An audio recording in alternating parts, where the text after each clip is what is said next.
Hello learners, आज का हमारा टॉपिक है pastoral. The originator of the pastoral was the Greek poet Theocritus. Pastoral को ओरिजिनेट करने वाले ग्रीक पोइट जिनका नाम थियोक्रिटस था, who in the 3rd century BC wrote poems representing the life of Sicilian shepherds। और ये जो ग्रीक पोइट थियोक्रिटस थे, इन्होंने 3rd सेंचुरी BC में सिसिलियन शेफर्ड्स की लाइफ को अपने पोएम्स में रिप्रेजेंट किया था। आपको बता दें, पास्टोरल जो वर्ड है वो पास्टर से बना है और इसका मीनिंग होता है शेफर्ड। पास्टर अपने आप में एक लैटिन वर्ड है। Virgil later imitated Theocritus in his Latin Eclogues। बाद में वर्जिल जो पोएट थे, उन्होंने इमिटेट किया, कॉपी किया किसको? थियोक्रिटस को अपने लैटिन इकोलॉग्स में। यानी कह सकते हैं कि पास्टोरल वर्ड ग्रीक है और जो इकोलॉग है वो इसी का सिनोनिम है, लेकिन लैटिन नेम है। And in doing so established the enduring model for the traditional pastoral। और उसके बाद ये जो वर्जिल थे, इन्होंने एक enduring मॉडल पेश किया किसका? ट्रेडिशनल पास्टोरल का, और फिर उसके बाद एक मॉडल एस्टैब्लिश ही कर दिया। A deliberately conventional poem expressing an urban poet's nostalgic image of the supposed peace and simplicity of the life of shepherds। तो ये जो वर्जिल थे, इन्होंने जानबूझकर कन्वेंशनल पोएम को ऐसी पोएम्स क्रिएट की जिनमें उन्होंने एक्सप्रेस किया अर्बन लोगों की, यानी अर्बन पोएट्स की नोस्टैल्जिक इमेज, यानी कि याद करती हुई, पास्ट को याद करती हुई ऐसी कविताएं जिसमें कुछ कह सकते हैं कि इंडस्ट्रियलाइजेशन से सफ़र करते हुए जो व्यक्ति हैं वो अपनी यादों में खो करके कहने का मतलब कि सुख, शांति और सादगी के लिए जो लाइफ होती है, जैसी किसकी? शेफर्ड्स की, यानी चरवाहों की जैसी जो जीवन शैली होती है, उनके जीवन में काफ़ी सादगी होती है। उसी सादगी का एक इमेज देने के लिए, एक इमेज को क्रिएट करने के लिए, उनमें सुकून फील करने के लिए ये कविताएं लिखी जाती थी। और another rural folk in an idealized natural setting. और उसमें ये जो इन्होंने पोएम क्रिएट की, इनमें इन्होंने रूरल फोक्स को इंट्रोड्यूस कराया, जिसमें गांव के लोगों की जीवन शैली, फोक लोगों की जीवन शैली हुआ करती थी और एक नेचुरल सेटिंग भी हुआ करती थी, और इसी को आइडियलाइज किया गया।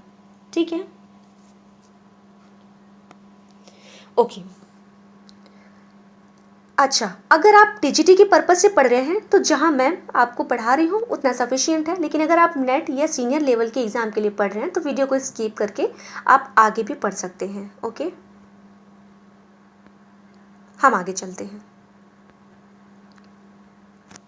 Now idyll from the title of Theocritus, pastorals, eclogues, literally a selection from the title of Virgil's pastorals and bucolic poetry from the Greek word for herdsman।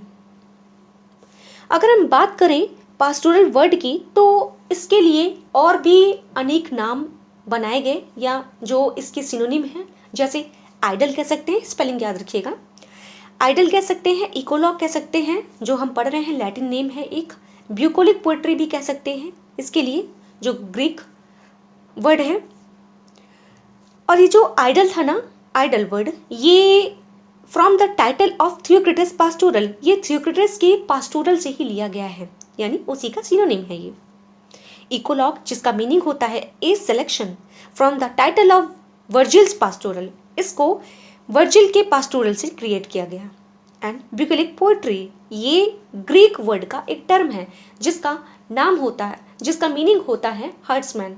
Herdsmen अगर हम बात करें तो एक शेफर्ड हो सकता है जिसको हम चरावाहा बोल सकते हैं, देहाती चरावाहा। उसी पे बेस्ड ये सभी कविताओं को प्रदर्शित करने वाला, इन्हें रिप्रेजेंट करने वाले ये सभी टर्म के नेम हैं, ठीक है। जैसे idyll, eclogue, bucolic and pastoral, ठीक है जी। Next, Edmund Spenser's Shepherd's Calendar most important है, याद रखना है। आपसे ऐसे एग्जाम में पूछा जा सकता है कि ये कंपोजिशन का जेनर क्या है, ठीक, तो हमें ध्यान रखना है। एडमंड स्पेंसर्स शेफर्ड्स कैलेंडर जो 1579 में आया था, ये एक पास्टोरल है, पास्टोरल पोएम है, ठीक है, ध्यान रखना है। Which popularised the mode in English poetry, जिसने इंग्लिश पोएट्री में अपने आप को या ये जो पास्टोरल है इसको पॉपुलराइज किया, इस टर्म को। Included most of the varieties of pastoral poems current in that period. Okay, now sir Philip Sidney's Arcadia 1581 से लेकर के 84 तक ये लिखा गया था। was a long pastoral romance written in an elaborately artful prose। कह सकते हैं सर फिलिप सिडनी का जो आर्केडिया था, टाइमिंग है ये याद रखेंगे पीजीटी वाले। was a long pastoral romance, ये एक लॉन्ग पास्टोरल रोमांस है, इसको हम कह सकते हैं कि ये प्रोज था, ठीक है। ध्यान रखना है कि कौन सा वर्क हमारा प्रोज था, कौन सा पोएट्री थी। तो ये सिडनी का जो आर्केडिया है ये एक लॉन्ग पास्टोरल रोमांस है, ठीक है। ऑप्शन देकर के आपको कंफ्यूज किया जा सकता है, तो ध्यान रखना है हमें। Okay, Arcadia was a mountainous region of Greek. Arcadia एक पर्वतीय क्षेत्र था ग्रीक का, ये सीनियर लेवल के बच्चे याद रखेंगे। which Virgil substituted for Theocritus Sicily as his idealized pastoral milieu, जिसको वर्जिल ने सब्स्टिट्यूट के तौर पे यूज़ किया था, जैसे कि थियोक्रिटस ने सिसली के एटमॉस्फेयर को यूज़ किया था। There was also the pastoral lyric Christopher Marlowe's The Passionate Shepherd to His Love and the Pastoral Drama। एक पास्टोरल लिरिक और ड्रामा दोनों हैं जो कि क्रिस्टोफर मार्लो का है। The passionate shepherd to his love, ये आपसे पूछा जा सकता है अकॉर्डिंग टू जेनर क्या है, तो हमें ध्यान रखना है कि पास्टोरल से रिलेटेड है। John Fletcher's the faithful shepherdess is an example of this last type. John Fletcher का the full shepherdess most important है, ये भी एक एग्जाम्पल है इस टर्म का। और अब एक और इम्पॉर्टेंट या मोस्ट इंपॉर्टेंट कह सकते हैं, Shakespeare's as you like it based on the contemporary pastoral romance Rosalind by Thomas laws.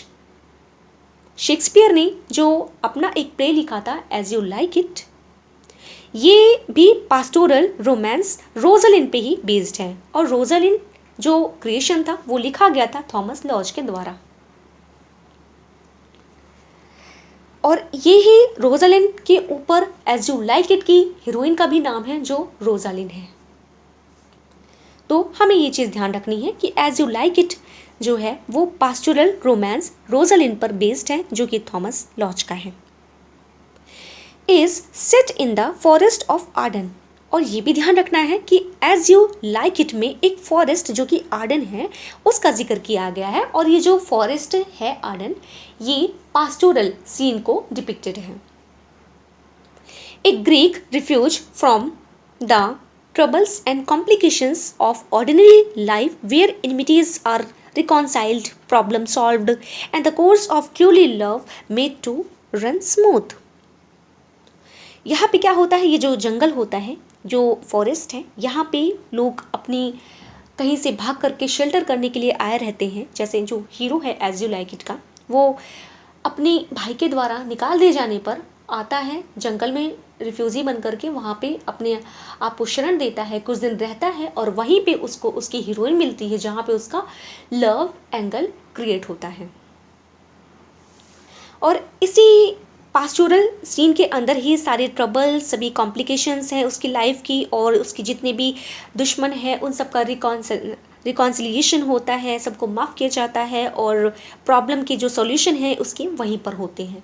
ठीक है, तो कहने का मतलब ये है कि एज यू लाइक इट में जो सीन है फॉरेस्ट ऑफ आर्डन, ये डिपिक्टेड है किसको, पास्टोरल सीन पे।